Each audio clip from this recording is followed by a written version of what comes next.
अस्सलामुअलैकुम। तो भाई बोर्ड के एग्ज़ाम में एक गलती मुझसे भी हो गई थी कि मैंने अपने दोस्त को एमसीक्यूज़ नहीं बताए थे। क्यों? क्योंकि मुझे लगा कि भाई ये गलत है, तो वो मुझसे नाराज़ हो गया था। आज भी कभी मुझसे मिलता है तो वो बात ज़रूर कहता है कि यार ये तो बड़ा मतलबी इंसान है, पेपर के अंदर तो भूल ही जाता है। तो भाई ऐसा करना चाहिए या नहीं, आखिरी में बात करते हैं। तो 5 ऐसी गलतियाँ जो कि आप बोर्ड के एग्ज़ाम में करते हो जिससे आपके नंबर जो है वो कम आते हैं, और सब बच्चे या अमूमन मेजॉरिटी बच्चे ये गलतियाँ करते हैं। अगर आप 10th में हो तो मेरी इन 5 मिस्टेकों से जो मैं आज आपको बताऊंगा इत्तेफाक करोगे कि आपसे ये गलतियाँ ज़रूर हुई होंगी। तो अब इन गलतियों को हमने नहीं करना। क्यों? क्योंकि हमने जो है वो अच्छे नंबर लेने हैं। तैयारी तो आप लोगों ने बहुत अच्छी तरह कर ली, लेकिन वो गलतियां जो कि आप करते हो पेपर में, अब हमने वो गलतियां नहीं करनी जिससे नंबर कटते हैं। तो वो कौन सी 5 गलतियां हैं मैं बताता जाऊंगा, आप लिखते जाना ताकि ये गलतियां आप ना करो। दिमाग में भी याद रखनी है और लिख कर भी याद रखनी है ताकि गलतियां ना हो। देखो भाई, जो और मुल्कों के स्टूडेंट्स हैं ना, जो बड़े बड़े मुल्कों के स्टूडेंट्स हैं, वो क्या करते हैं, वो अपनी गलतियों को लिख लेते हैं ताकि ये गलतियां दोबारा ना हो। ठीक है, ठीक है। तो सबसे पहली मिस्टेक क्या होती है हमारी? Time management. बच्चों को पता ही नहीं है। अगर मैं आपसे सवाल करूं और मुझे कमेंट सेक्शन में बताना, क्या आपको पता है कि एक क्वेश्चन को आपने कितना टाइम देना है? आपने ये सोच लिया है कि शॉर्ट क्वेश्चन को कितना टाइम दोगे, एमसीक्यूज़ को कितना टाइम दोगे? चलो एमसीक्यूज़ को तो आप 30 मिनट दे दोगे क्योंकि वो उसके बाद आपसे पेपर ही ले लेंगे, दूसरा पेपर दे देंगे। लेकिन आपको पता है कि आपने एक शॉर्ट को कितना टाइम देना है? बेशक नहीं पता होगा, तो वो मैंने बताना है। तो सबसे पहली गलती क्या करते हो? टाइम मैनेजमेंट नहीं कर पाते हो।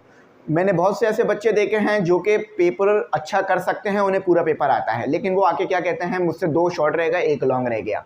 क्यों? क्योंकि मुझे पता ही नहीं था कि इस क्वेश्चन को कितना टाइम देना है।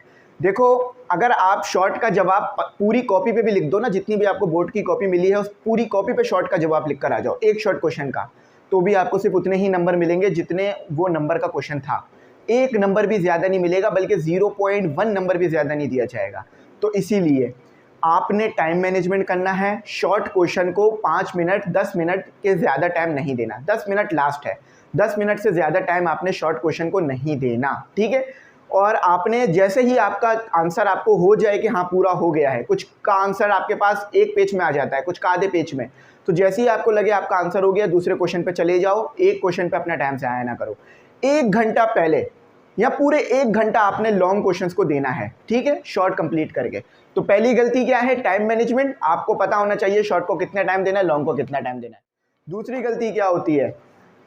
एक दूसरे को पेपर में देखना।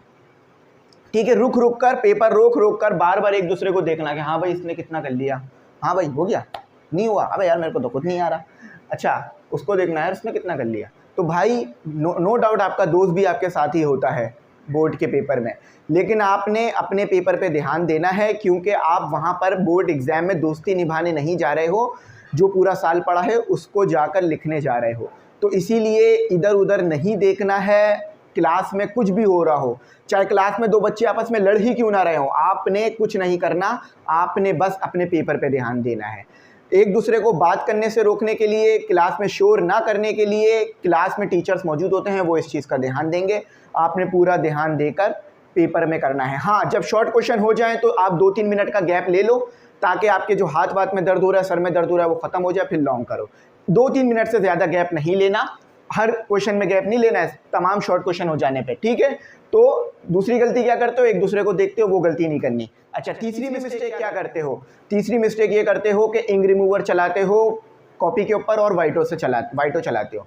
मैं खुद अपने टाइम पर मैं नहीं करता था ये, मैं ज़्यादा से ज़्यादा इंक रिमूवर फेर देता था, लेकिन वाइटो कभी नहीं करता था।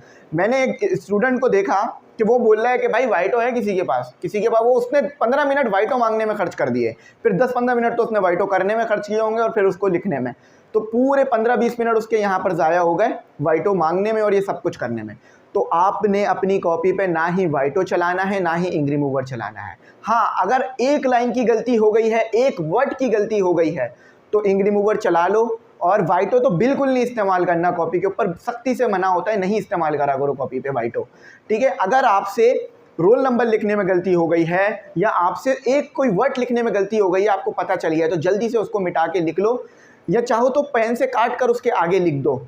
इंक रिमूवर नहीं चलाओ, क्योंकि इंक रिमूवर चलाओगे बार बार आदत हो जाएगी, टाइम ज़ाया होगा।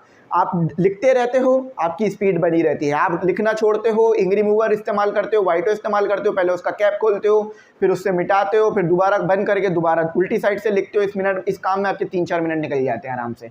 करके चेक करना कि इंक रिमूवर इस्तेमाल करने में, एक लाइन लिखो और उसको मिटा के चेक करो कितना टाइम जा रहा है।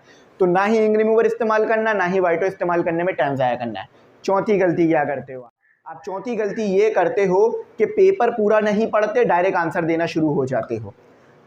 ये सबसे बड़ी गलती है आपकी। आपको कुछ क्वेश्चंस बहुत अच्छे आ रहे होते हैं, कुछ क्वेश्चंस बहुत कम आ रहे होते हैं, जिसके आंसर्स आपको दिमाग में चल रहा होता है मैच के, हाँ ये आंसर है या नहीं, हाँ ये आंसर है नहीं।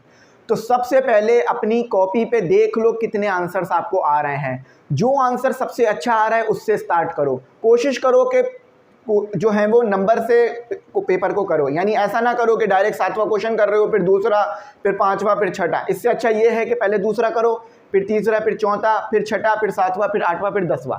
ठीक है, तो लाइन से क्वेश्चन करो और सबसे पहले शॉर्ट लॉन्ग सारे क्वेश्चंस पढ़ लो और डिसाइड कर लो कौन कौन से क्वेश्चंस करने हैं। ठीक है, ऐसा ना हो कि क्वेश्चंस आ ना रहे हो, आपको सिर्फ थोड़ा बहुत दिमाग में हो और आप करे जा रहे हो, फिर दूसरा कर रहे हो, उसको मिटा रहे हो। ऐसा ना करो, पहले देख लो क्वेश्चन कौन सा क्वेश्चन 100% आ रहा है। चौथी गलती हो गई। पांचवी गलती सबसे इंपॉर्टेंट गलती है। अच्छा, पांचवी गलती जो है वो बहुत इंपॉर्टेंट गलती है। वो क्या है कि आप अपने क्वेश्चन पेपर के ऊपर आंसर लिखते हो। क्वेश्चन पेपर पे ना ही अपना आंसर लिखना है और ना ही कुछ भी आपने लिखना है। ठीक है, क्वेश्चन पेपर पर आंसर लिखना मना होता है, बहुत सख्ती से मना होता है। तो पांचवी गलती क्या है कि आप क्वेश्चन पेपर पे आंसर लिख देते हो। क्वेश्चन पेपर पे कोई भी बच्चा आंसर नहीं लिखेगा, ना ही एमसीक्यूज के सही टिक करेगा। ठीक है, अगर ऐसा करोगे तो आपको जो है वो नुकसान उठाना पड़ सकता है। तो क्वेश्चन पेपर पे कुछ नहीं लिखना। और पांचवी गलती में ये भी शामिल कर लो कि जैसे ही पेपर हो जाए तो ये अब चेक ना करो कि आपने जो है वो कितने क्वेश्चंस कर लिए हैं, कौन कौन सा सवाब सही है या गलत है। खुद चेकिंग नहीं करो वहाँ बैठ के। सबसे पहले जैसे ही पेपर ऐसा लग जाए कि हो गया है कंप्लीट, तो रोल नंबर चेक कर लो कि रोल नंबर लिख लिया है या नहीं, अटेंडेंस शीट पर साइन कर दिया था, याद है अच्छी तरीके से या नहीं। बस ये दिमाग में रखो। क्यों? क्योंकि अक्सर बच्चे जो है उनको पता ही नहीं होता कि उन्होंने रोल नंबर लिखा है या नहीं। मेरे साथ खुद ऐसा हुआ है कि बच्चे जो है वो रोल नंबर नहीं लिख के गए हैं और अपना एडमिट कार्ड भूल के गए हैं, जहाँ मैं पेपर दिया करता था उसी कमरे में।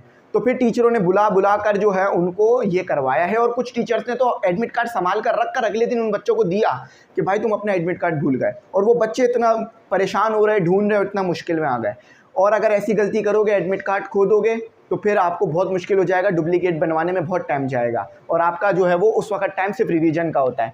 तो याद रखना कि आपने अपने क्वेश्चन पेपर पर, आंसर पेपर की बात नहीं कर रहा भाई, आंसर पेपर पे तो आंसर देने हैं, क्वेश्चन पेपर जो मिले उसके ऊपर नहीं कुछ भी लिखना और ना ही इस तरह लिखकर अपना टाइम वेस्ट करना है।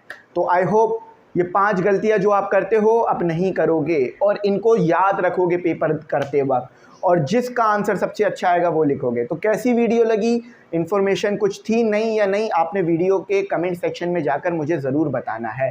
ये वीडियोस मैं सिर्फ इसलिए बना रहा हूँ, पूरा साल 12 महीने मैंने आपको तैयारी करवाई है। 9 के पेपर ख़त्म होने से पहले ही 10th मैंने आपको शुरू करा दी थी, आप ये अच्छी तरीके से जानते हो। तो अब साल कंप्लीट हो जाने के बाद ये मेरा फ़र्ज़ बनता है कि मैं आपको जो है वो तरीक़ेकार बताऊं कि किस तरह आपने पेपर देने हैं और आपने अपने मेहनत को पूरा वसूल कर कर आना है। तो उम्मीद करता हूँ मेरी बात समझ में आई होगी। Thanks for watching. अल्लाह हाफ़िज़। अपनी कीमती दुआ में मुझे